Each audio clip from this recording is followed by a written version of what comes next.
Yu-Gi-Oh! 101 card review. Here to review a card that was released in Crossover Souls February 14th and in the TCG May 15th. We're looking at his Edge Imp Tomahawk. It is a Dark Fiend effect monster, level 4, attack 1800, defense 800. Description: you can send one Edge Imp monster from your hand to the graveyard, inflict 800 damage to your opponent. You can send one Edge Imp monster from your deck to the graveyard, except Edge Imp Tomahawk.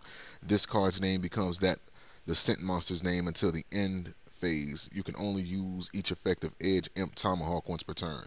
So it's a so along with the other Edge Imps, right? The Edge Imps are the starters for all of the Fright Furs, which are the fusion monsters of the Fluffle archetype. So it's actually comprised of like two. The Fright Furs are actually fusion monsters for the Fluffle archetype that are comprised of between the Edge Imp archetype and the Fluffles. Uh,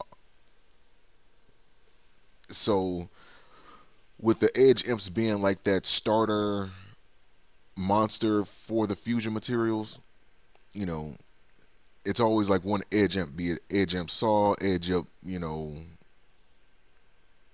Chains, or like what have you.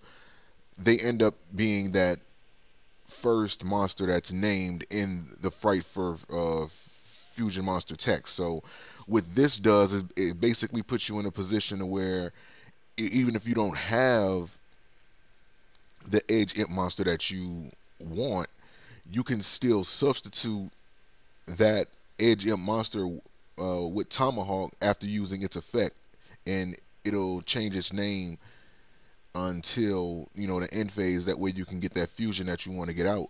So I think it's a great monster to keep, at least like one or two of, in the event that you don't draw the Edge Imp that you want. Or even with that being said, you're still able to search out those other two, and then you can recycle them from the graveyard, add them back to your hand. You know, excuse me, and burps. You'll be able to add them back to your hand, and then you'll be able to use them later on in the game. So it's a really good card.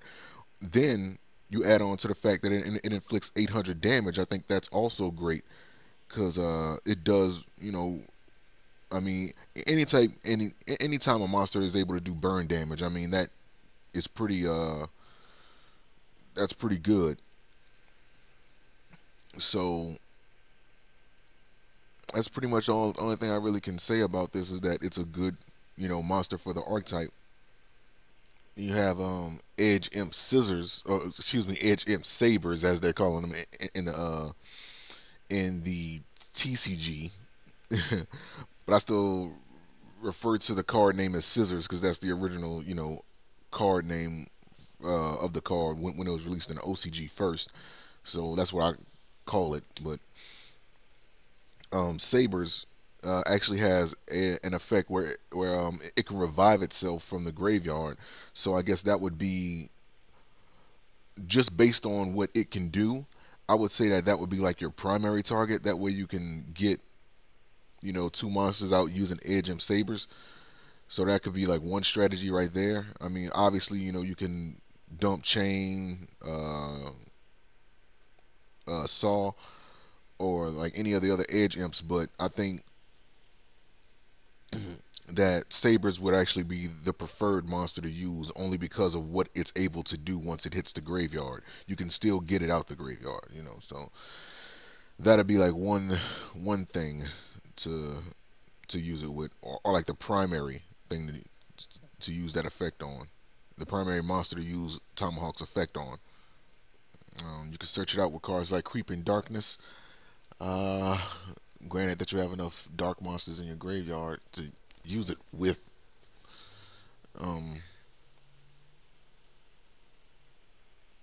you can use well, I guess if it's banished, I guess you can use cards like um, Escape from a Different Dimension to resummon it to the field. That's something. Or pretty much any of the dark Edge Imp monsters. So yeah, man. So link to this card is going to be in the description. You guys can check it out, and I'll see you for the next card review.